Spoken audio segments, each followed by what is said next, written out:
A different future starts with you. That's why GoDaddy does more than help you find a name. You can create, sell, and get found online so any small business can drive change or build an empire. We need a new generation of thinking. Your way of thinking. Start different at GoDaddy.com.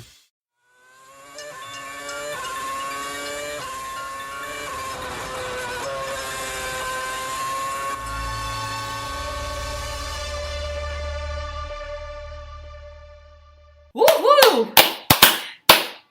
Nico Rosberg has done it again, and that has surprised the hell out of all of us.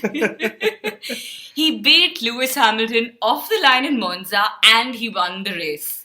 And I think he probably was surprised as well. Probably when he launched his car, he was wondering, where is Lewis going? And I'm sure he was happy. Well, amazingly enough, this is Nico's first ever victory at Monza. And this is right on the heels of his first ever victory at Spa. Lots of first evers. Yeah, I think Rosberg suffers from a major FOMO, or the fear of missing out, as millennials call it. But the big question here is, will all of this culminate into Rosberg's first ever Drivers' World Championship? And whether, of course, we'll have to wait till Abu Dhabi, hopefully, for that answer. Eagerly waiting. Yeah. But to add to the first evers, Rosberg won his first ever Driver of the Day award as well. That's after 7 wins this season. He finally won a Driver of the Day award. Wow. But Kunal, I am going to bet that the Driver of the Day award that he won was not for his racing alone. It was for his awesome podium singing. But more on that in a bit when we talk about the Italian Grand Prix. But first, we're going to talk about all the funny news that we've been seeing in the world of Formula One. Starting with the football match between the F1 stars and the All-Stars. Well, the F1 stars got absolutely thrashed to a 20-10 defeat. But the drivers, I think they performed to their true characteristics. The interesting part about this match is it was held on a makeshift pitch that was built on the start-finish straight in Monza. That is awesome. Technology to Formula One. Very awesome. Yes. But like you said, drivers performed to their true characteristics. So I know that Alonso was the best player among them all. And I don't think we should really be surprised about that now. Luckily, football doesn't need an engine. Sergio Perez, he missed a goal. And I wonder what his sponsors think about this. They'll take it up with the Force India management. And Jolyon Palmer, a lesser-known British Formula One driver, he drives for Renault this year apparently. He scored an own goal. I am shocked. I don't think anything seems to be working in his favor this season. I'm willing to bet that Daniil Kvyat was demoted to the bench and didn't get to play at all. And the best of all, Max Verstappen was the best defender in this match. Question is, did anyone get hurt thanks to his defending? I guess now after the FIA, FIFA probably wants to have a chat with Max Verstappen. Anyway, moving on. Apple, whatever billion-dollar claims and taxes that they were filed or they were slapped in the EU, the same lady who filed that suit against Apple is actually looking at the legal case filed by Sauber and Force India against Formula One for some unfair trade practices or something. And, if she could take on Apple, what is Formula One? Kunal, I don't know where the hell you get these pieces of information from, but that's really interesting. Lewis Hamilton has again been his politically incorrect self. He said that fans don't care about, the high-tech engines and all of that. I really wonder what his team, the reigning world champions Mercedes, think about their brand ambassadors' views. But 10 on 10 for being honest. Yeah, Okay. We've got to grant him that. I've worked in Formula One and I've been following Formula One for I think 15 years and I still can't understand the MGUH and the K and I don't even know what else. Just give us wheel-to-wheel racing. But I must say this, since we've started the podcast with saying something slightly off about Lewis Hamilton, guys, we're not bashing him like a lot of social media trolls think. We're just having some fun. We have the same kind of fun with pretty much every other driver on the podcast. And since you've tuned in, you should stay tuned in and see that we have some good stuff to say about Hamilton as well. We love Lewis Hamilton Okay. sometimes. I did love him on Saturday in Monza, by the way. He was awesome. Okay, but Monza for later. The proposed 2017 Formula One calendar says that Australia and China will be the opening back-to-back Grand Prix weekends for fans. And, I really wonder, why are they selling 2017 to us so aggressively? They're talking of different regulations. Carlos Sainz Jr. said it's another category altogether. And now a double opening weekend. I mean, it's welcome, but maybe there is something fishy out there. I don't know. I'm just going to leave it at it's welcome, and I'm very happy that the sport is doing all this. But after a brilliant race at Spa, we had a fairly interesting race at Monza and lots of stuff to discuss, Kunal. So would you say interesting? Would you say boringly interesting? I don't know which way you're going to put it. I'm not as politically incorrect as Lewis Hamilton, so... But only 2 points separate Lewis and Nico now. Only 2 points, and boom, it's going to go down to the wire for sure. Yeah, I really thought that Rosberg is only going to lose more ground. Okay, but I must say, Hamilton, a super Saturday, but he lost the race at the start on Sunday. And his poor form off the line just continues to haunt him. I think he lost, 5 places at the start in Monza?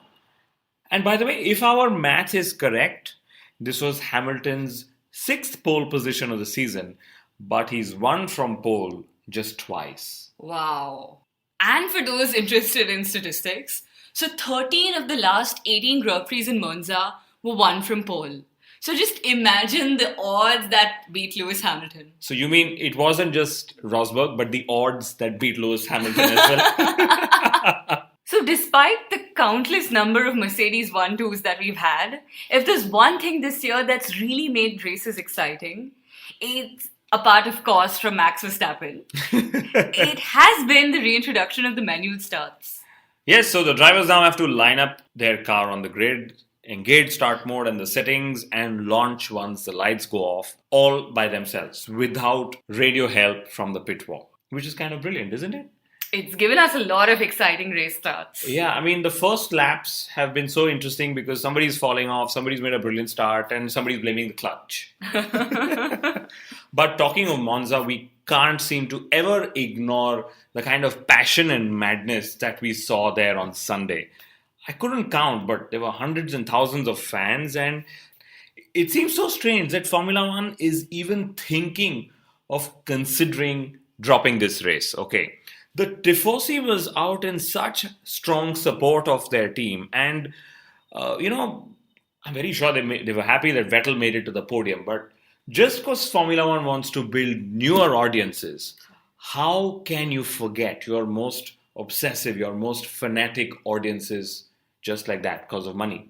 I'm glad that Monza has been extended to 2019. Oh, yes. That is good news for all of us. That means we've got about 3 years to still make it there. Let's go. But, of course, there is a caveat to this, that just because a circuit is iconic doesn't mean that the races are always going to be interesting. And I don't think 2016 was exciting by a lot of standards. That's apart from Hamilton and Verstappen's start, of course. That was quite exciting. And despite all 3 Pirelli racing compounds being put to use. Perhaps more than the actual race, it was the podium ceremony which was the most interesting part for me. So we had Vettel speak to the crowd in Italian. But Kunal, I think his language skills are limited to repeating grazie, grazie and Ferrari. Forgive my lack of Italian. Well, Nico Rosberg, on the other hand, wow, his podium performance, and I'm going to deliberately use that word, was so uncharacteristic but just so awesome. I think he deserves an applause even for that. Come on. Woo! I'm sure the other 2 drivers on the podium got an absolute complex thanks to Nico Rosberg. The rockstar and Hamilton, of course, because Nico was singing, goddammit. He actually sang on the podium before Hamilton planned to do his debut on the podium. Damn it. And Vettel, he must have been stunned that Nico knows so much Italian. Well, I think if Rosberg was to ever apply for a Ferrari driver's job, they already know that the Tifosi love him. He knows how to engage the Tifosi. and he knows damn good Italian. Well, it takes guts, Kunal, to sing after you've been booed. It also takes guts to sing on the podium without Bernie's permission. Let's remember, everything there is clockwork. But for those who've been wondering why Nico Rosberg picked that particular song, well, it's called Seven Nation Army, and it's actually what the Italians sang through their Football World Cup campaign in 2006. And ever since, it's become almost like a second national anthem for the country. I'm glad it's the second, because after those numerous wins that Michael gave us at Ferrari, the Italian anthem is just embedded in memory. I'm never going to change it. No Seven Nations Army for me. But the song is really catchy, Kunal. Sing with me. Pa, pa, pa, pa, pa, pa.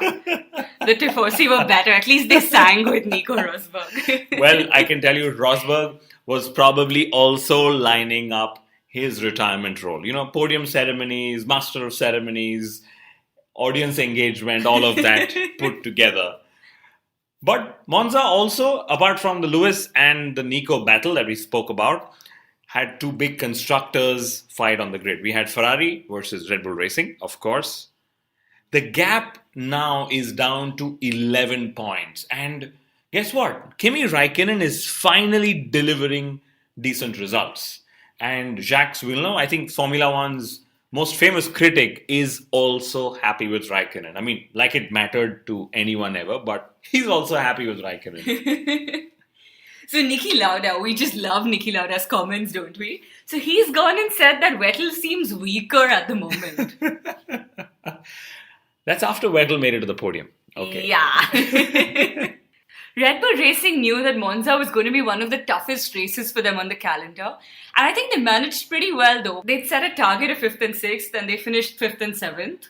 Yes, and talking of targets, so Ferrari's Sergio Marchionne, or however you pronounce it, on the other hand said that Ferrari has failed to meet its 2016 targets. And of course, if you're going to put winning the world championship as a target in a Ferrari this season, it's actually an impossible target for anyone to chase down. But anyway, back to Red Bull Racing. Well, at Red Bull, it's interesting to note that despite all the hype, Verstappen has been outperformed by Ricciardo in the past 4 races. Wow. Good job. I hope our listeners in Australia are as pleased. There's Lucien, as we mention him always. There's Glenn as well. And the upcoming races in Singapore and Suzuka and a few others will actually suit the high downforce configuration of Red Bull Racing car better, and they should outscore Ferrari again. So the battle is only going to get more interesting. And talking about Ricciardo, I loved his pass on Valtteri Bottas. And of course, people are talking of it as the overtake of the year, and I don't know if it makes it to that, but let's remember, in a circuit like Monza, where there's literally no aerodynamic grip, okay, because you've just cut down all your wings, he's come from that behind and outbraked Valtteri Bottas into the famous turn 1. And think of it this way, that usually it's his teammate who's in the news for all those crazy overtakes. Crazy. But Ricciardo, did you see him giggling after he made that overtake? Yes, that was so cute, right? I love that sign. You know, the first time I saw somebody do it in Formula One was Felipe Massa. It's good to see his buddy Daniel Ricciardo take it on as well. I love Daniel Ricciardo. Max Verstappen, though, he was quite uncharacteristically subdued at Monza. Yes. Possibly because, he was given that gentle warning by stewards. And I suspect he was given quite a thrashing by his father. I think we should have a chat with Max Verstappen. And that's because everyone wants to have a chat with him. Well, the best news about Max is that he helped increase the ticket sales in Monza by 25%. 25%! I think this news is going to be standard for many years to come. Okay. Anyway, the next battle to talk about is Force India versus Williams. And I think Force India lost ground by 5 points, despite both teams having both their drivers finish in the points. But I'm a little puzzled that Force India couldn't do as well at Monza, because Spa and Monza have usually been happy hunting grounds for the team in the past. And here's an interesting piece of insight from the Williams garage. So they changed Bottas's helmet, and that actually helped him gain the 1,000th of a second, and that's just what he needed to beat Daniil Ricciardo in qualifying. We just love such stories in Formula One, don't we? 1,000th of a second. I'm amazed. Well, we're in September now, and September, as we all know, is usually the month of the silly season in Formula One. We have teams announcing their driver lineups for the next year, and we've had two big pieces from Monza about the 2017 driver lineup already. So the first big news is that Felipe Massa will retire at the end of the year. And it was expected, but still can't help feeling a little bad, Kunal, that we Yes. won't get to see Massa on the grid anymore. Yes, Mr. Nice Guy going into retirement. But on that note, I think we should have a round of cheer, or several for that matter, for Formula One's most loved number 2 driver, and also our moral world champion from 2008. Thank you, Felipe Massa, for all those emotional moments in Formula One. I'm just waiting to see Massa Jr. in the car. He certainly has Formula One in his blood, if his videos and Daniil Ricciardo are to be believed. And Williams, of course, is out looking for Massa's replacement. And there's strong rumor that a Canadian rookie called Lance Stroll will replace him. And by the way, he's also just 18. And that means that Max will have some competition in the youngest ever records out there. And it doesn't really hurt to know and tell our listeners that Stroll's father is a billionaire, and Williams, of course, need the money as well, especially if they're beaten to fourth by Force India. Or they could just hire Perez's sponsors and Sergio Perez as well. I'm just thinking it's time that we have a pay host on the podcast. We should take some inspiration from Formula One. Finally, we'll make money. Jenson Button will take a sabbatical. And no, he is not retiring, or so he claims. So he has the option to return to the McLaren car in 2018. But that's only if there is a seat available, and a bigger if the car is competitive. I think the second one is a tough one, huh? I don't know if it's the McLaren car alone or the Honda engine that needs to be competitive as well. Well, in the meanwhile, Jensen's going to be a mentor, a brand ambassador, maybe do some donuts at a publicity event which we'll be invited to, or chill by the grid with a cappuccino.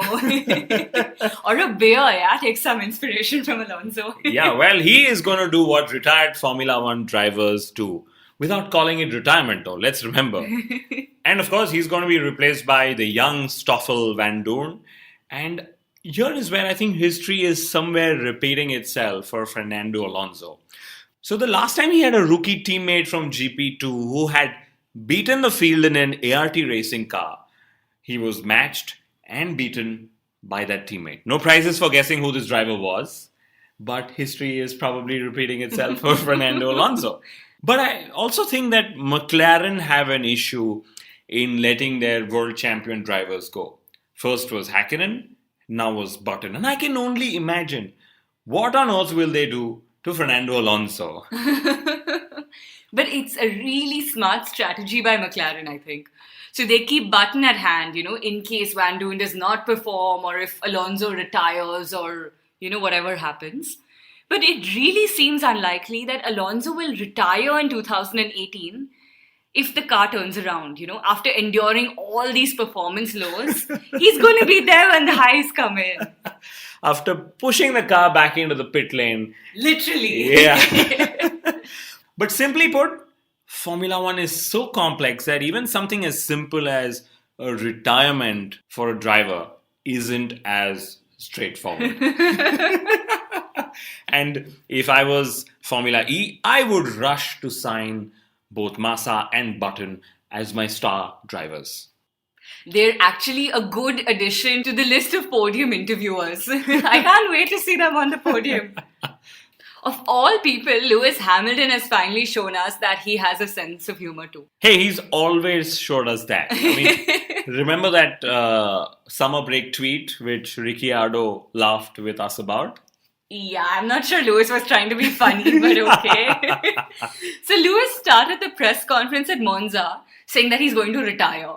And then everyone was shocked. And then 2 seconds later, he just said that, no, haha, it's a joke and it's not going to happen. But I must tell you that those 2 seconds were probably the best for Nico Rosberg. Next in the line of retirements could be none other than the octogenarian Bernie Ecclestone. And this isn't because he's actually bitched the sport out yet again. So the buzz is that Formula One ownership is about to change hands yet again. The existing owners, CVC Partners, are in advanced talks to sell a stake to US-based Liberty Media. And of course, CVC has been long criticized for raking all the profits in, but not spending enough on marketing the sport. And, we've spoken about this multiple times. We also heard that Charlie Whiting is bored of his job. Well, I know he's been doing it for a long, long time. But tell me, how do you get bored of a job in Formula One? Well, I did. So anyway, moving on. It seems that he's now looking for a role at a team. I just hope, Kunal, that this doesn't mean that the fake Charlie Whiting Twitter account, which we love so much, I hope it doesn't shut down. Yes, and interestingly, the last time Charlie Whiting planned to join a team, Ron Dennis threatened to quit the sport. So the sport's rivalries exist off track as well. I just hope that we don't have to add Daniil Kvyat to the list of retirements from Formula One. There have been all these nasty rumors doing the rounds that the Red Bull Junior driver, Pierre Gasly, is going to step in and replace Daniil Kvyat from Singapore. But Helmut Marko has actually denied all of this. I just really hope that Daniil Kvyat catches a break soon. Yes, and the Red Bull Racing program actually made a statement a few hours back before we recorded this podcast that this is actually not the right time to judge Daniil Kvyat's performance. I mean, strange to see some heart coming from the Red Bull Racing program. The very program that very heartlessly demoted him after scoring a podium.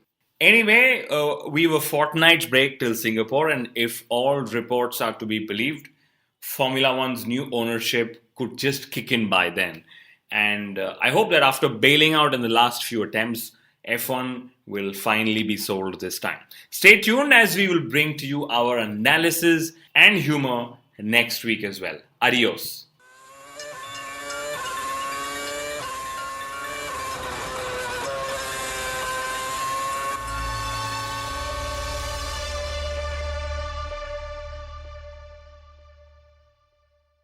Wendy's Baconator is the ultimate bacon cheeseburger that puts all other cheeseburgers to cheeseburger shame. And now we're bringing that same big bacon energy to shake up and wake up your breakfast with the Breakfast Baconator. Stacked with the fresh cracked egg, sausage, cheese, and bacon. And right now, you can get a free Breakfast Baconator with purchase in the Wendy's app. So get to Wendy's and always be baconating. We got you. Offer available at participating U.S. Wendy's for a limited time during breakfast hours only. Offer must be redeemed via the app. Account registration required.